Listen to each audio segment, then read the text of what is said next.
Okay, it's Toby from Heavyweight MMA today with Jack Becker, the current eternal MMA lightweight champion. 10 days out of winning or defending the first time he's defended his title against Brenton Mumford. How are you feeling, man? Awesome. Yeah, happy with it.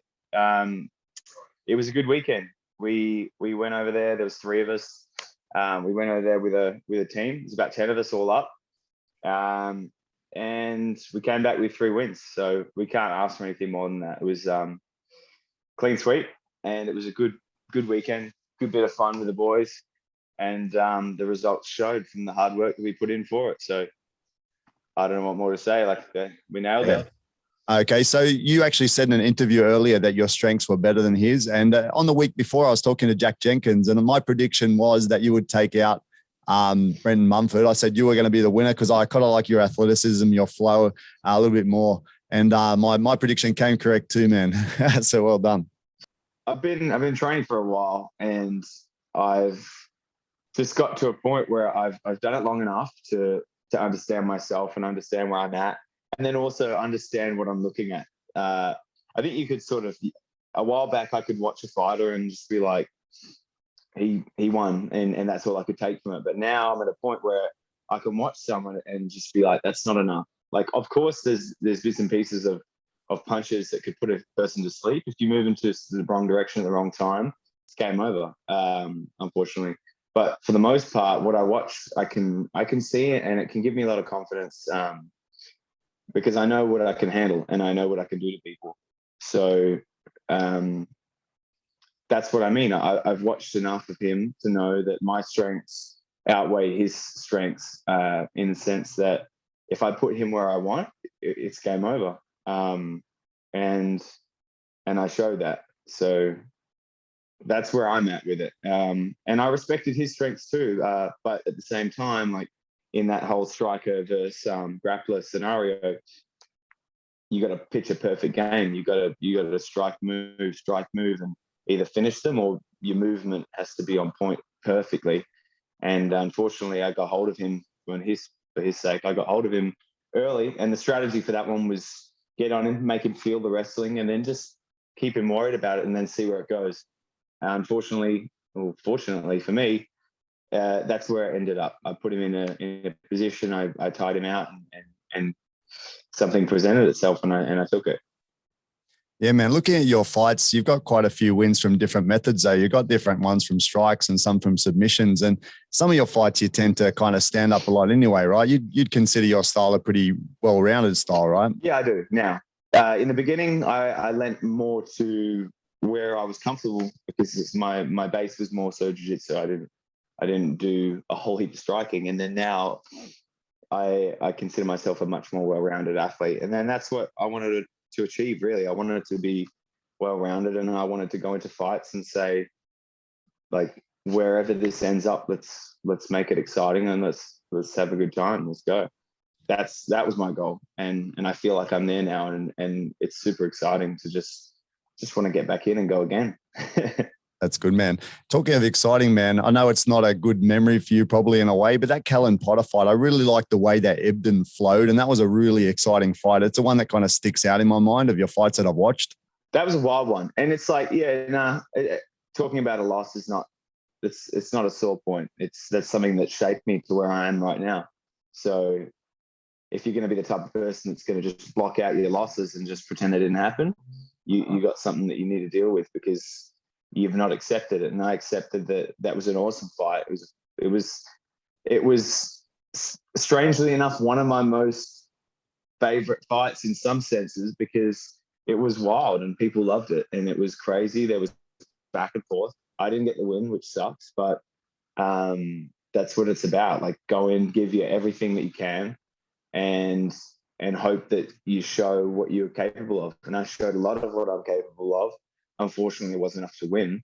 But looking back on that now, I took heaps from that, mentally, physically. It rattled me a little bit because it was the first loss that I had ever had. I didn't know what to expect. But that's life. The shit happens, and I dealt with it and came back, and that's where I am now. And I feel like my mentality from that fight, I'm my mentality now is kind of shaped from how that fight went. Yeah, man, you mentioned it's been quite a journey, right? From the long time back when you started back in school. I think it was more than a decade ago. You went with your friend along to your first MMA class and got destroyed, and then vowed to get better. And you've been consistently working along the way to improve yourself, right? Yeah, exactly. You've done your research. I like it. Of course, of course. Yeah, that's it. Like, that's just me. It's not necessarily about what people see and what they think of me. It's just more what I think of myself, and exactly that. Like, that's been the attitude since the beginning. Like, I went to that class, I didn't do well, and I was like, fuck that. Like, that's not the end of that. I can't do something like that and then try, fail, and accept that it's just like, oh, it's not for me. Like, I loved what I was doing. I loved the idea of that sport. I had a horrific first session, but I went back and then that went on from there. It's like, it was all uphill from there, really. Like, when you do a 5-minute warm up, you get head spins and you got to call it a day. Everything is uphill from there. So that's true, man. And I think that shows kind of the mentality of someone who can be successful, right? If you start out, you have a really bad session, you can just say, put it in the too hard basket and go back to tennis or something or whatever, or you can kick on and you can make yourself better. And that's the sort of mentality it takes to keep improving, keeping getting better in yourself, right? And that's what you need to be grinding away and being a successful MMA fighter, right? 100%. Like, what is a fighter without resilience? You're just a guy dancing around a cage, and as soon as shit gets hard, you're done. I don't get that. I'd rather be someone that's getting beat up and then manages to push through and win. That's me. I think a bit of resilience is what makes great fighters and what makes exciting fights. Clean sweeps are awesome, yeah, but that's not realistic. You don't just beat everyone super easily your whole career. Well, most people don't. And I think that's part of what makes the sport so unique, because I think anyone that's done it long enough or been around it long enough knows that, like, the wins, the losses, and everything in between, like, it helps you be a better person, to be honest, without going too hippie on you. Like, it makes you, it adds a lot of character to you to be able to fight, work hard for something.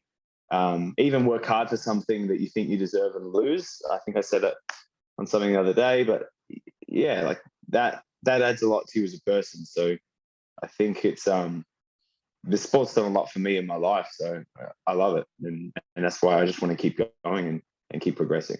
Yeah, I love it, man. And talking about resilience, you've mentioned that you had an unfortunate couple of years, had a few injuries along the way. How's the body now? Like, you've just had a fight, you've dealt with injuries in the past. How are you feeling?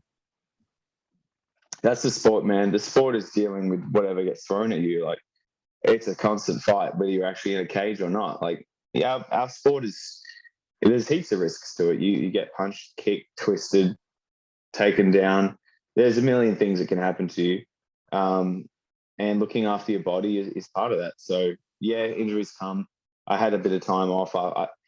The hard part for me mentally was going from 7-0, lost 2 in a row, got ready for a comeback, then got injured and had to have a year off. That hurt me because I really wanted to get something back. And I felt like I had 2 losses and then another loss, because it meant I couldn't even train for a year. And all I wanted to do was improve. And that shut that down for me. But again, it's like those sort of things, if you can get through that and push through it and then start again, it gives you something. And part of my mentality now is really just do what you can with what you can control and try to get better. And if that is the mentality and the attitude that you hold, it's very hard to fail, you know? So if that's the attitude, and that attitude is what it takes to get better, and all you care about is getting better, you'll be pretty complete mentally as an athlete, I think. No, that's true, man. And talking about your journey, you've got aspirations to be in a bigger organization, UFC, Belay, ONE FC, etc. What do you see? Like, how close do you see yourself to being towards that goal? I think I'm close. I think those sort of opportunities, I'm at the door knocking. And I honestly feel like I'm at a point where when that door gets opened, I can do well. And to me, those ideas of getting signed to the UFC and not doing well, it doesn't do anything for me. I don't need to go get a UFC tracksuit to get beaten up. That wouldn't add much to me as a human. I want to get in there, and I want my friends and my training partners and everyone to see me go for it and do well and be exciting. And the same thing I've done since I began. That's what's important to me. So yeah, UFC, those bigger promotions, of course, that's the goal. It's the pinnacle of the sport and the highest level of competition, and it's so well promoted. Of course, that's where I want to be.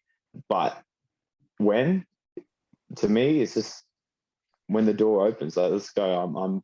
I'm knocking, but at the same time, I'm knocking while I'm keeping the ball rolling. I want to be active and I just want to keep fighting and improving. So the last thing in the world I want to do is not fight because I think I'm close to the UFC and I don't want to risk changing my record. That idea can fuck right off. I would rather fight and lose than be someone that sits around trying to protect their name and a record because they think opportunities are coming. I would rather beat everyone in Australia again and again until it's just undeniable and they're like, why is he not here? That's my thoughts on that. It's a good attitude, man. And you've already actually fought overseas, right? You fought in Japan. Did you fight anywhere else overseas or just Japan? Yeah, no, I've just Japan. I fought in Japan 3 or 4 times, but I love it. It's such an awesome place to be. It's the culture there is way different. The training there is way different. The people, the food, everything is just so fresh and pure. It's a nice place. It's a weird vibe going from Australia where the crowd is, I'll be fair, the crowd has cleaned up a hell of a lot over the last 10 years, but you've still got a very different crowd mentality than you do in Japan. Japan is it's very interesting to fight in front of that crowd, but I enjoy it. I love it a lot. It's a weird thing, man. I want to do it again. It was more than 20 years ago. The Japanese crowd already understood submissions and things like that, appreciated ground fighting. And Australia and the Western world is kind of getting a grip on it now, but it's taken a while, right? Yeah, we're getting there. It's there's every fight show, there's one less person that says, get up, you something. Let's keep it PG here. But there's a little bit more intelligence behind the crowd nowadays, so they can appreciate everything in MMA. And I'm not going there to please some bogan that just wants to see 2 guys throw haymakers. To me, that doesn't even look good. Yeah, it's funny to see some crazy fights, but a clean fight and a good high-level fight with some back and forth is what I want to see. In saying that, man, your fights are exactly what people want to see, man. It's very entertaining, very entertaining fights, to be honest, man. Like, I compare a lot of fighters and your fights are very entertaining, man. Appreciate them. But one thing, man, I must say I'm a little bit disappointed. Back in a while back when you fought Dan Hill, I thought you were going to be like the next Clay Guida with all the hair flowing everywhere. And now you've cleaned up, man. It's not quite the same. Yeah, look, the hair lasted for a while. I always wanted to have long hair, and then I got long hair, and I don't know if the type of hair that I've got suits it, but I think one day I just saw a photo of the back of my head when my hair was dry, and I was like, I look like a dickhead. So I just had to cut it off. But when I'm sweaty in the gym with wet hair, it all looks nice and slick and nice, but then it gets into some sort of a weird afro type. Someone actually, to be honest, someone referred to me as a similarly looking to Anne Frank.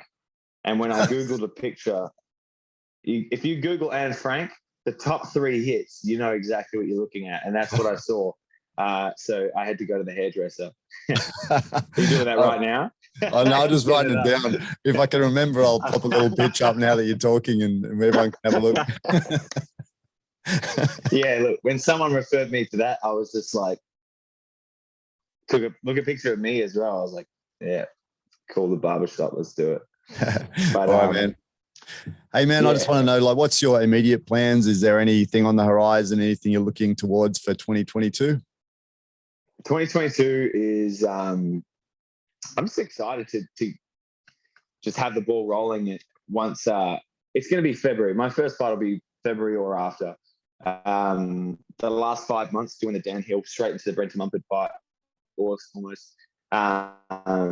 It was compact, and I kind of I let myself slip into this sort of zone where it's just like 5 months of hard work, and I forget sometimes it's good to have a bit of fun. So December is going to be just a bit of chill, have fun, have some good times with mates, and then towards the end of December, I'll be training the whole way through, but in a way where I can enjoy everything, enjoy training, not stress out too much over needing to perfect everything. I'm a little bit OCD in a camp. I'm very particular with how things are. I've got a routine that is pretty strict. So, December is going to be a little way for me to unwind and then get back into it when I need to. And that helps with the wanting to be there. Like if you work hard all the time and you never give yourself a time to have a laugh, it makes it very tricky to kind of just go back to back with hard work. So now's my time to kind of give myself that, enjoy Christmas, enjoy that time. And then I'm actually going with Jack Della to the US for his fight, which is exciting. I'm pumped for that. And I'll be able to train with him and help him get prepped and ready to go fight Wally Alves. And that's super exciting. And it's a fight that I honestly think he's going to smash him and do awesome. And it's so exciting to be able to be there and be a part of that. Yeah, man. Firstly on that balance, obviously, yeah, you do need the balance to be able to keep, because you guys go 100 miles an hour, getting wear and tear on your body, on your mind, and it's good to have that break.